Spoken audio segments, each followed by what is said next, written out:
Bom dia, boa tarde, boa noite, boa madrugada. Vamos dar isso que é mais uma aulinha, né? Correção da nossa peça número 3, vendo a teoria e, obviamente, a teoria baseada na prática. Então, a gente lê o problema e entende a lógica de onde é que nós nos encontramos e aí a gente procura ver se a tese está ali.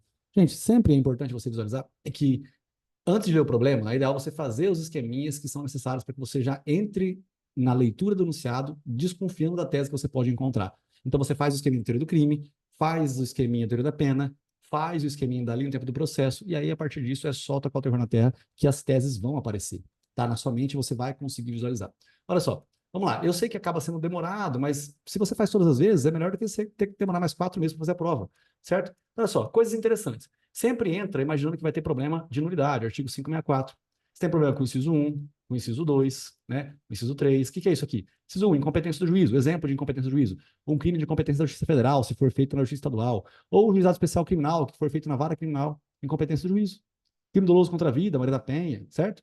Ilegitimidade de parte. A linha B, problema na citação. Tá? A linha E, problema, né? Falta de perícia. Na verdade, estou invertendo aqui, né? Problema na citação, linha E. E a linha B, falta de perícia no crime que deixou vestígios.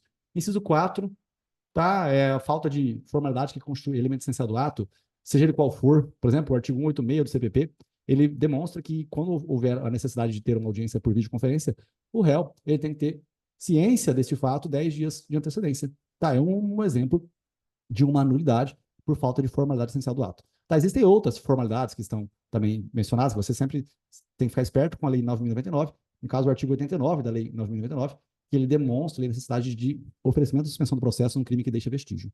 Inciso 5, falta de fundamentação. Gente, aí eu não vou falar o 395 aqui, o 395 é caso de rejeição liminar da peça acusatória, né? Na verdade, o juiz deveria rejeitar a peça acusatória, né, por vários motivos. Depois nós temos a teoria do crime, sempre entra procurando, será que vai ter, nesse caso aqui, um erro do tipo? O que é erro do tipo? Erro do tipo é a falsa percepção da realidade. Eu levei droga sem saber que era droga, estava enganado. Eu atirei num arbusto pensando que tinha um javali, na verdade era um ser humano. Não é que eu errei a pontaria, eu acertei a pontaria, mas eu não imaginei que fosse um ser humano que estivesse atrás do arbusto, e sim, imaginei que fosse o quê? Um javali. Certo? O erro do tipo é a falsa percepção da realidade. Nós temos as excludentes de licitude, tais como a legítima defesa, é uma excludente da licitude. Temos as supralegais, né? Exemplo de supralegal. Você cortar a pele do pipi do nenê, certo? É um caso de excludente supralegal. A sociedade aceita. Colocar brinco na orelha de menininha, tá? A sociedade aceita. Tatuagem é uma lesão corporal que acontece em você, mas a sociedade aceita. Então, é uma excludente de licitude supralegal. Tem a teoria da pena também. No nosso caso, a gente não vai ter ainda, porque ainda é uma resposta à acusação que nós vamos trabalhar hoje. E aí, depois de tudo isso aqui, né, a gente tem aqui os benefícios prisionais, 44, 77, e se não der certo, o regime fechado sem aberto aberto no artigo 33. Bom, baseado nisso, é só nós encontrarmos onde é que nós estamos na linha do tempo do processo, e a gente vai encontrar a peça correta. A linha do tempo do processo é bem fácil de você visualizar. Você tem ali notícia do crime, aí você tem um inquérito policial, o Ministério Público oferecendo a denúncia, o juiz recebendo a denúncia. Na verdade, aqui, antes do promotor oferecer a denúncia, né, ele pode propor um arquivamento, ele pode propor um acordo de não persecução penal, ele pode requisitar novas diligências. Tá? Requisitar não é requerer, é requisitar, é como se fosse uma ordem para o delegado de polícia. É possível também que depois que haja aqui a recebendo a denúncia, nós temos citação real, ficta, resposta à acusação, audiência de instrução, debate e julgamento. Tá? A citação, pessoal, ela acontece, ela pode ser real ou ficta. Real é porque realmente a pessoa, o réu, ele vai pegar o processo em mãos e falar, nossa, existe alguém que fez uma denúncia contra mim, uma queixa-crime. Então fica bem claro que existe realmente um processo ali. Essa é a real. A ficta, assim, você pressupõe que o réu saiba que existe um processo contra ele. Exemplo, citação por edital. Não é certeza que o réu sabe que existe um processo contra ele, porque o edital é um negócio que fica colado no pátio do fórum. Lógico, né, não é sempre assim, mas hoje em dia a tecnologia fez com que ficasse. Tem um edital, né? E aí não é bem assim. Né? Ninguém vai lá no fórum ficar olhando o que tem. Ah, será que tem um processo contra mim aqui? Ninguém faz isso. Então, por isso que você deduz que a pessoa saiba que existe um processo contra ela e também tem a citação por hora certa. Tá? Que também é quando o oficial de justiça procura o réu por 2 vezes e na terceira considera o mesmo estado por hora certa. Tá bem? Bom, isso é bem fácil, bem simples, mas vamos continuar. Agora vamos à leitura do enunciado em si. Péricles, advogado renomado, por engano, acabou levando para o presídio pequena quantidade de drogas. Gente, isso aqui é uma informação, uma linha inteira escrita. E, pô, ele levou drogas e foi preso em flagrante por conta do crime de tráfico de drogas. Você não vai falar nada sobre isso? Ele levou por engano, gente. Por engano é porque ele estava com a falsa percepção da realidade. É uma tese do erro do tipo aqui. Os agentes o prenderam em flagrante, mas não houve o acompanhamento da prisão por um representante da OAB. Isso aqui é um caso de ilegalidade. A prisão deve ser relaxada. E ela foi relaxada, olha só. Na custódia, na audiência de custódia, o juiz relaxou o flagrante pela patente ilegalidade. Então, aqui você vê que houve, sim, né, o ato correto. Depois que foi feito de maneira ilegal, o juiz se manifestou a respeito e ele relaxou o flagrante. Além do tempo do processo, no início, nós temos aqui na notícia do crime. Mas não necessariamente é assim. Pode ser que nós tenhamos aqui uma prisão em flagrante, né, da prisão em flagrante em 10 dias, na verdade, em 24 horas, né, tem que acontecer a audiência de custódia. A audiência de custódia é um local em que o juiz vai observar para verificar se a prisão foi legal. Se ela for ilegal, ele vai fazer o quê? Ele vai relaxar. Se ela for legal, ele ainda pode conceder liberdade provisória, certo? Então, isso que acontece na audiência de custódia. Na audiência de custódia é isso que acontece. Ou, se ela for legal, ele realmente vai converter o flagrante em preventivo. Não tem jeito mesmo de soltar, é assim que acontece. Então, aqui, isso aqui foi feito, tá certo isso aqui. Tá certo, isso não tá errado. Tava errado até aqui, ó. Só que aqui o juiz fez o que tinha que ser sido feito. Ocorre que, pelo deslinde natural das investigações, o promotor ofereceu denúncia e o juiz veio a receber a peça acusatória, que é a própria denúncia em si. O réu foi citado por edital, pois estava no exterior em local certo e sabido. Isso aqui, pessoal, é outra tese. Por quê? Porque a citação por edital acontece não quando você está no exterior. A citação por edital tem que acontecer quando não se sabe onde é que o réu está. Quando você sabe onde o réu está, a citação tem que ser por carta rogatória. Rogatória é a citação que acontece quando você sabe o endereço do réu no exterior. Então, nós temos carta rogatória e precatória. Precatória é aqui dentro do próprio país, em outra cidade ou outro estado. Rogatória é outro país, tá bom? E a citação por mandado é na mesma cidade, tá? Por mandado, rogatória ou precatória, correto? Aí nós temos aqui, pois estava no exterior. Mesmo assim, Péricles tomou conhecimento do processo, ou seja, a citação foi ficta, mas ele tomou ciência do processo e contratou você para defendê-lo. Na condição de patrão da causa, redija a peça cabível. Patrão, pessoal, é a mesma coisa que causídico ou advogado. Redija a peça que melhor atenda aos interesses do seu cliente, valendo-se de todos os fundamentos pertinentes. Bom, então aqui nós temos, né, a resposta à acusação, depois da citação, né, resposta à acusação. E vamos ver o que os nossos alunos escreveram sobre o assunto. Vamos fazer aqui a leitura das peças, né? E bem rapidinho, isso aqui é importantíssimo, pessoal. O que o aluno fez de errado, né? Vamos lá. Excelentíssimo senhor, doutor. Então, o aluno fez aqui o endereçamento, está tudo tranquilo, é isso aqui mesmo. Certo? Certo, Rafael. Tá? Da vara criminal tal. Aqui, se tivesse errado a incompetência, não iria se discutir a competência no enunciado. Você endereça para aquele órgão que te citou e você alega a incompetência. Não é o nosso caso aqui. Processo número tal, Péricles, já qualificado nos autos, 396 e 396A, vem aqui apresentar a resposta à acusação. Fatos, tempestividade. O réu, ele fez ali, né? Na verdade, o aluno, ele mostrou aqui o prazo de 10 dias, 396, agora ele corrigiu, né? Não colocou mais 406, né? Do CPP.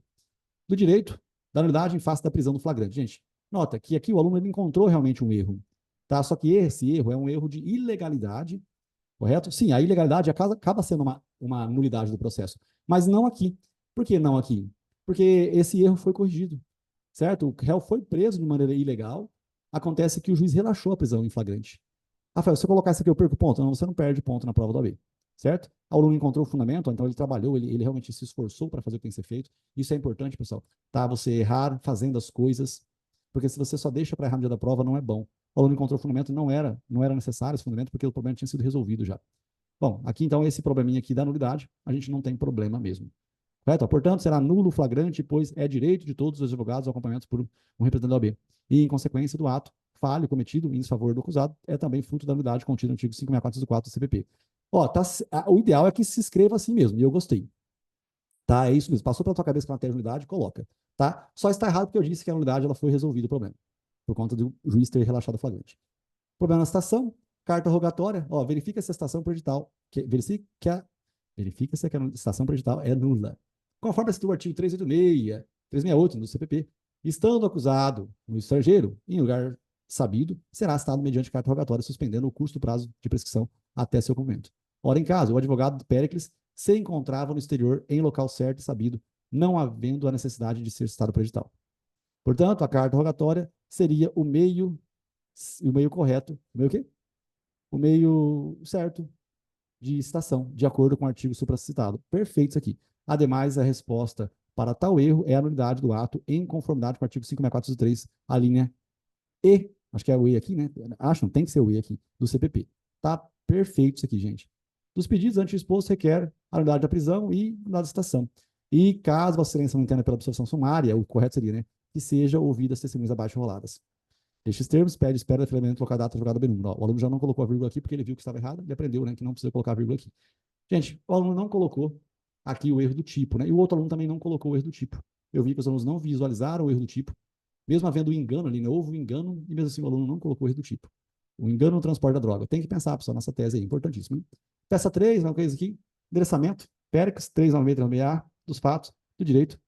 No dado da citação, está certinho aqui, o fundamento, tá, a forma de escrever está correta. Ora, em caso, o réu foi citado por edital, pois estava no exterior, no local certo sabido. No entanto, ocorreu unidade da citação, pois quando o réu está no exterior, será citado mediante carta rogatória, o que não ocorreu. Portanto, requer, né, a nulidade do processo com base no artigo 564 do CPP, combinado com o artigo 555 da Constituição Federal, que garante o contraditório e ampla defesa. Gente, da nulidade da prisão, mais uma vez, outro aluno que colocou essa mesma lógica, não está certo por conta de que eu disse que já havia sido suprido o erro. E agora está aqui a menção. Eu não fiz o pedido. Gente, mais um aluno aqui que não viu o erro do tipo. Tá? Por que, que o erro do tipo não foi visto, eu não sei. Mas deveria ter sido visto. É, porque você escreveu pouco sobre ele. Sim, mas aqui nós estamos aqui para treinar, né? Para a gente ficar esperto com todas as coisinhas. E vamos aqui ver se a gente consegue visualizar o erro do tipo, gente. Foi o que eu comentei no começo da aula. Ó, Péricles, advogado renomado, por engano acabou levando para o presídio pequena quantidade de drogas. Então, aqui, o que você mencionaria? Você mencionaria que verifica-se no caso concreto o erro do tipo, pela falsa percepção da realidade. Aí você coloca o artigo, né? Artigo 20 do Código Penal, e depois você coloca, ora, em caso, nota-se, fica evidente que o transporte da droga ocorreu por meio de engano, onde não tinha a percepção correta da realidade. Portanto, requer a absolvição sumária com base no artigo 397, inciso. Eu não lembro agora qual é o inciso. Eu sei que o 4 não é.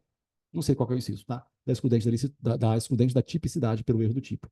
Tá? Então é isso. Verifique-se no caso concreto o erro do tipo. Na verdade, uma coisa importante é a seguinte: o erro do tipo ele é a tipicidade da conduta. Então, tecnicamente, para você aprender aqui uma ideia, ó, existe a consequência jurídica. A consequência jurídica, olha só. Você tem o erro do tipo, você tem o crime impossível, e você tem o princípio da insignificância, o princípio da insignificância. Essas três coisas, a consequência jurídica delas é a atipicidade da conduta. Tá? Essa é a consequência jurídica. Beleza? Só que é importante você saber que essa atipicidade da conduta é diferente dessa atipicidade da conduta. Tem duas, Rafael? Tem. Essa aqui é a formal. O que é a formal, Rafael? A formal é porque você não fez o que está escrito. A tua conduta não foi aquela que está descrita perfeitamente no Código Penal. Você não fez exatamente o que está escrito. Imagina que eu empresto para você dinheiro e você não me paga. E eu vou lá e cobro com uma arma. Falo, eu quero que você me paga. Aí o promotor me denuncia por extorsão, porque eu estou querendo pegar o dinheiro de você. Não é extorsão. Por quê? Porque o dinheiro é meu. Então, embora eu esteja me valendo de uma violência ou uma grave ameaça por meio da emprego da arma de fogo para pegar o dinheiro de volta, isso não caracteriza o crime de extorsão. Por quê? Porque no tipo penal da extorsão, a palavra indevido, né, vantagem econômica indevida, essa palavra é um elementar do tipo. E se eu não pratiquei esse elementar do tipo, porque o dinheiro era meu, então não foi uma vantagem econômica indevida. Não, a vantagem era econômica, era devida, era meu dinheiro. Então, se eu faço isso, pessoal, se eu faço isso, uma conduta que não está prevista no Código Penal, a minha conduta é atípica, é uma atipicidade formal. Então, eu não fiz o que está escrito. É diferente de quando eu faço o que está escrito, só que mesmo assim não tem como me punir. Por exemplo, se eu, enfim, atiro numa pessoa para matar alguém e ela já está morta, então veja bem, eu não pratiquei uma conduta típica, porque eu tinha que ter matado alguém, e esse alguém, se ele já não existe mais, se ele já está morto, então eu não pratiquei aquela conduta típica, mesmo eu tendo tentado matar esse alguém. Tá? Eu não tinha mais bem jurídico para proteger ainda. A mesma coisa acontece com o erro do tipo. Né? O erro do tipo também você acaba fazendo o que está escrito. Imagina o 217A. Você fica com uma pessoa menor de 14 anos, então você faz exatamente o que está escrito no artigo 217A. Você tem conjunção carnal ou qualquer ato libidinoso com pessoa menor de 14 anos. Você faz o que está escrito no 217A. Você faz o que está escrito no 217A. Você faz. Só que você não faz o quê? Com o dolo. Então você retira o dolo. Como não tem punição por estupro culposo, você retirou os dois elementos da conduta, que é o dolo e a culpa. Consequentemente, nós não temos conduta, a atipicidade da conduta. Beleza, gente? Vamos ver isso mais pra frente, vendo várias vezes. E aí eu desenho das próximas vezes, tá bom? Foco, força, fala depois de muito estudo. Se gostou desse vídeo, caminho para um colega, não deixe de curtir e comentar. Beijo, mar, tchau.